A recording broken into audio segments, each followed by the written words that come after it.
तो दोस्तों अस्सलाम वालेकुम। हम अपने सी प्लस प्लस के कोर्स को आगे लेके जाते हैं और अभी तक हमने अपने सी प्लस के कोर्स में क्या-क्या देखा, हमने ऊप्स को देखा, हमने फंक्शन ओवरलोडिंग को देखा और अभी पिछली वीडियोज़ में हमने फ्रेंड फंक्शन को देखा और कंस्ट्रक्टर्स को देखा। तो कंस्ट्रक्टर्स के बारे में बात कर रहे थे, कंस्ट्रक्टर्स आपको काफ़ी हद तक समझ आ चुकी होगी कंस्ट्रक्टर की डिफ़ॉल्ट कंस्ट्रक्टर क्या होता है, पैरामीटराइज़्ड कंस्ट्रक्टर क्या होता है। अब हम देखेंगे फंक्शन कंस्ट्रक्टर ओवरलोडिंग क्या होता है। तो उससे पहले मैं एक न्यू फाइल क्रिएट कर लेता हूँ क्लास 31 के नाम से 31.cpp की एक्सटेंशन लगा लेता हूँ और उसमें मैं स्टार्टर लगा लेता हूँ। स्टार्टर जो कि हमारा एक यूज़र कोड स्निपेट है। तो बेसिकली हमारा जो फंक्शन जो कंस्ट्रक्टर ओवरलोडिंग है वो क्या होता है? फ़र्ज़ करें मैं चाहता हूँ कि मैं एक ही फंक्शन के अंदर 2 से 3 जो हैं फंक्शंस उनको रन करना चाहता हूँ। मैं चाहता हूँ कि मैं एक साथ 2-3 कंस्ट्रक्टर्स रन करूँ।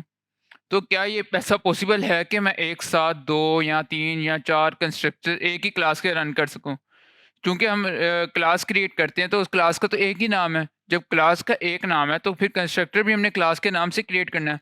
तो उनका नाम भी सेम ही होगा। तो मैं क्या ऐसा पॉसिबल है, इज़ इट पॉसिबल कि मैं एक क्लास के 3, 4, 1, 2 एक से ज़्यादा कंस्ट्रक्टर क्रिएट कर सकता हूँ। तो जी, बिल्कुल ऐसा पॉसिबल है, लेकिन हम कैसे कर सकते हैं, हम इस क्लास में ये देखेंगे। हम कैसे कर सकते हैं, उसके लिए हम ओवरलोडिंग का फीचर यूज़ करेंगे। ओवरलोडिंग का फीचर इससे पहले हमने तब देखा था, जब हमने अपनी फंक्शन ओवरलोडिंग किया था, तब आपको समझ आ गया होगा। सेम वैसे ही जिस तरह हम फंक्शन ओवरलोडिंग करते हैं, उसी तरह हम कंस्ट्रक्टर ओवरलोडिंग करेंगे। अगर आप में से किसी को फंक्शन ओवरलोडिंग नहीं आता तो मैंने डिस्क्रिप्शन में प्लेलिस्ट का लिंक दिया हुआ है, आप उसके थ्रू एक्सेस कर सकते हैं इसको। तो इस अभी हम अपने टॉपिक की तरफ जाते हैं। अभी मैं आपको फंक्शन ओवरलोडिंग नहीं सिखाने बैठ जाऊँगा, मैं आपको कंस्ट्रक्टर ओवरलोडिंग का बताता हूँ। हम एक से ज़्यादा कंस्ट्रक्टर अब सी प्लस प्लस में हम एक से ज़्यादा कंस्ट्रक्टर क्रिएट कर सकते हैं। कब तक कर सकते हैं? सेम नेम से, सी प्लस प्लस में सेम नेम से हम एक से ज़्यादा कंस्ट्रक्टर क्रिएट कर सकते हैं, जब तक उनके डिफरेंट उनकी लिस्ट ऑफ आर्ग्यूमेंट्स हो के उनके हम उनको डिफरेंट पैरामीटर्स दे रहे हैं। एक को हम 1 पैरामीटर दे देते हैं, एक को 2 दे देते हैं, एक के पास हम 1 पैरामीटर भी नहीं दे रहे।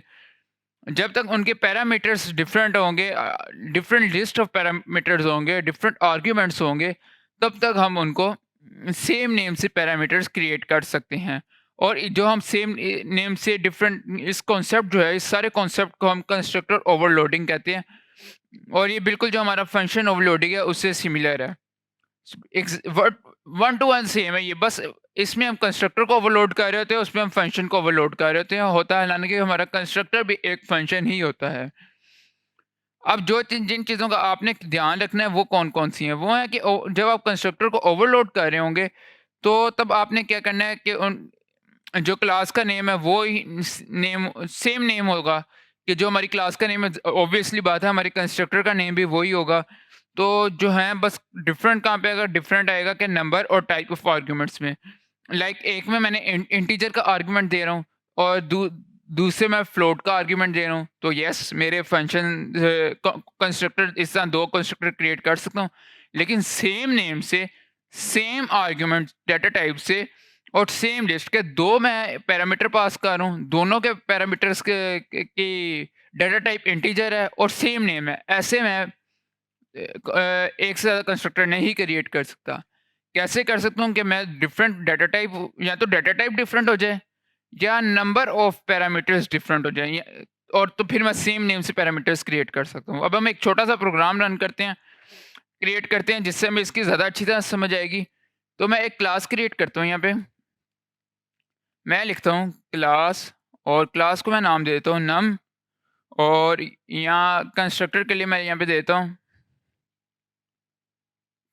कंस्ट्रक्ट, और उसके साथ-साथ मैं क्या करूँगा, मैं एक सेमीकोलन लगा देता हूँ, कर्ली ब्रैकेट्स लगा लेता हूँ और उनके अंदर मैं 2 इंटीजर्स लेता हूँ। एक इंट मैं ले लेता हूँ ए ज़ या एक्स ले लेता हूँ और दूसरा मैं वाई ले लेता हूँ।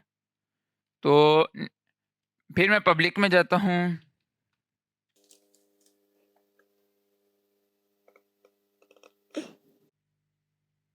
और और पब्लिक में जाके मैं करता हूँ, ये मैं अपना एक कंस्ट्रक्टर क्रिएट कर रहा हूँ जिसमें मैं 2 वेरिएबल्स दे रहा हूँ। एक वेरिएबल मेरा आर हो जाएगा इंट आर, और दूसरा वेरिएबल मेरा हो जाएगा इंट, और वो हो जाएगा मेरा टी।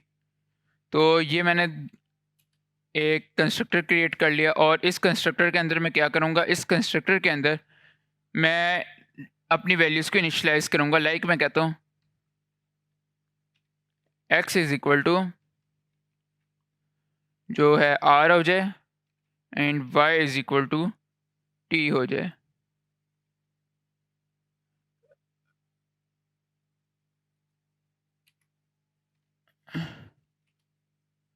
तो ये मैंने एक कंस्ट्रक्टर क्रिएट कर लिया, और साथ ही मैं इसको प्रिंट भी कर देता हूँ। मैं लिखता हूँ void शो, और void शो के अंदर मैं क्या करता हूँ, मैं लिखता हूँ सी आउट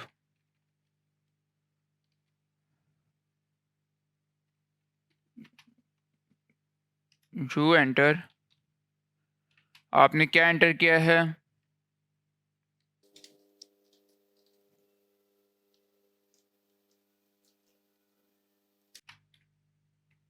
x, और आपने एंटर किया है y।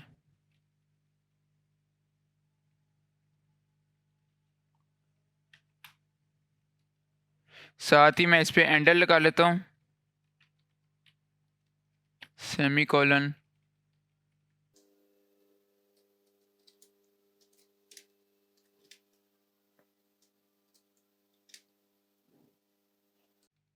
तो ये मैंने सी आउट कर लिया। अब अगर मैं इसको यहाँ पे प्रॉब्लम क्या आ रही है मेरी, मैं इधर सेमीकोलन लगा देता हूँ अपनी क्लास एंड करने से पहले एक तो, और दूसरी मेरी प्रॉब्लम की एक्सप्लिसिट इज मिसिंग,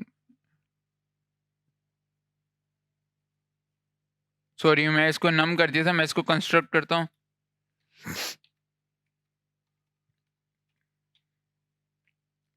तो अब हमारा सही है, चूंकि हमारा जो है कंस्ट्रक्टर वो हमारा सेम होना चाहिए जो हमारी क्लास का नेम है। तो मैं इंट मेन में जाता हूँ और कंस्ट्रक्ट का ऑब्जेक्ट क्रिएट कर लेता हूँ। तो मैं लिखता हूँ कंस्ट्रक्ट, और कंस्ट्रक्ट का मैं ऑब्जेक्ट क्या लिखूँगा, मैं लिखता हूँ सी, और सी को मैं पैरामीटर्स दे देता हूँ जो क्या लेते हैं, वो क्या क्या दूंगा, मैंने 2 इंटीजर्स लिए हैं तो मैं इसको देता हूँ 5,8। ठीक हो गया। अब मैं यहाँ पे, जहाँ तक सही हो गया, अब मैं साथ साथ मैं करता हूँ, मैं इसको रन भी कर लेता हूँ ताकि मैं शो हो जाए। तो मैं लिखता हूँ सी डॉट शो, और इसको रन कर लेते हैं। कंट्रोल एस किया, मैं इसको रन करता हूँ कि हमारा क्या रिजल्ट आता है।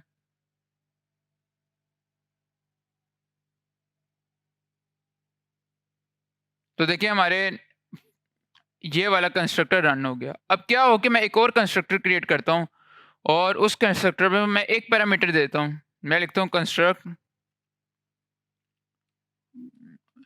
कंस्ट्रक्ट लिखता हूँ, कंस्ट्रक्ट लिख के मैं यहाँ पे लिखता हूँ इसको एक पैरामीटर देता हूँ int y is equal to int y लिखा, और इसको मैं देता हूँ वैल्यूज देता हूँ x is equal to y, बल्कि y की बजाय मैं इसको o कर देता हूँ ताकि थोड़ा सा हमारा डिफरेंस आ जाए इसके बीच। और यहाँ से मैं इसको o कर देता हूँ, क्योंकि y में फिर आप इसके साथ y के साथ कंफ्यूज होने का आ जाता है। और साथ साथ मैं चूँकि यहाँ पे आगे मुझे 2 वैल्यूज़ मैं दे रहा हूँ, तो अगर मैं यहाँ पे वैल्यू y की नहीं दूंगा तो आगे गार्बेज आ जाएगा, इसलिए मैं यहाँ पे कोई भी रैंडमली कोई भी वैल्यू देता हूँ। मैं इसको कहता हूँ y इज इक्वल टू 0। तो अब मैं इसको अगर जाऊँ वापस और यहाँ पे एक और कंस्ट्रक्टर क्रिएट कर लेता हूँ, मैं कहता हूँ C2 हमारा क्या है, C2 के पैरामीटर्स हमने 1 दे रहे हैं, और वो हम पैरामीटर्स इसको दे रहे हैं 6। तो अब देखिए हमारा जो आंसर आएगा वो 6 और 0 आ जाएगा।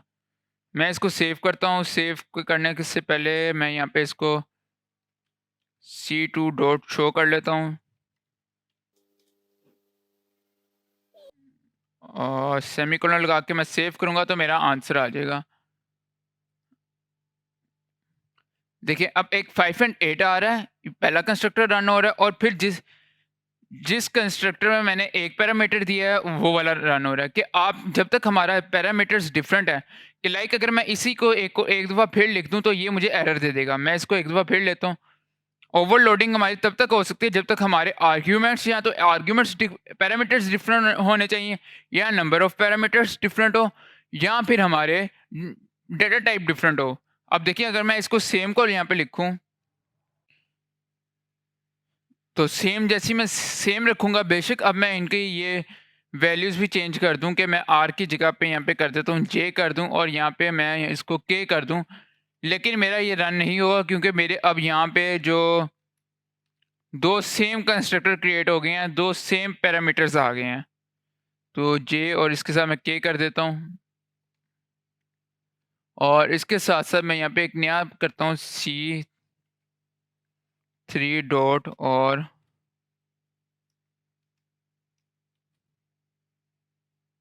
4,6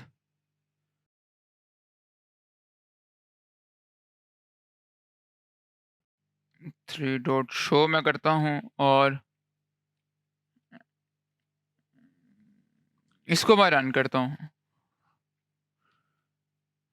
तो ये मुझे तब तक कोई मसला नहीं करेगा जब तक क्या लेते हैं, अभी ये रन करेगा। रन किसको करेगा वो अभी हम देखते हैं कि इसके सामने हमारे कंपाइलर ने देखा अच्छा ये कंस्ट्रक्टर क्रिएट हुआ, उसने कहा ओके ठीक है वो इसको रन कर देगा। जब वो इसी को रन करके आगे यहाँ पे आएगा वो कहेगा यहाँ पे भी कंस्ट्रक्टर क्रिएट हुआ है तो वो इसको रन कर देगा। अभी हम देखते हैं कि किसको रन किया जाता है, लेकिन ये हमें ना कैलकुलेशन के दौरान मसला क्रिएट करता है। मैं इसको सेव करके रन करता हूँ और फिर हम देखते हैं। और साथ साथ मैं इसमें कर देता हूँ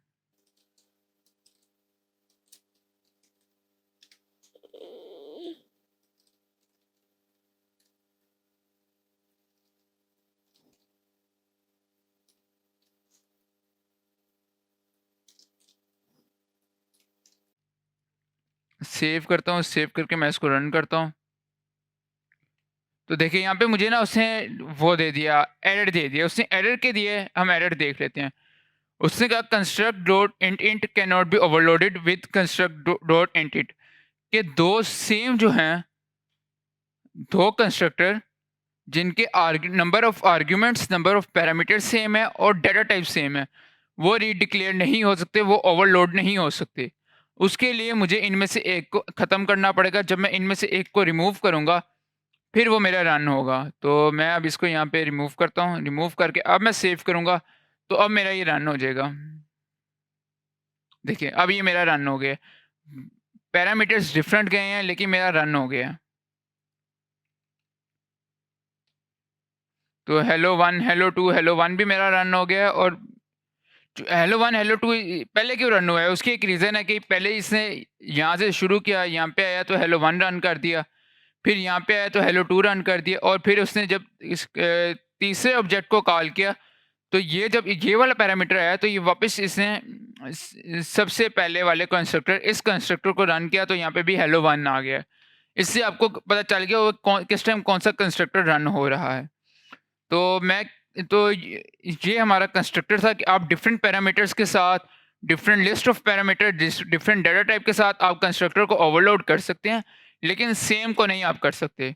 तो ये हमारा था कंस्ट्रक्टर ओवरलोडिंग। उम्मीद करता हूँ आपको इसकी समझ आई होगी। तो आज के लिए इतना ही, मिलते हैं अगली वीडियो में, तब तक के लिए खुदा हाफिज़।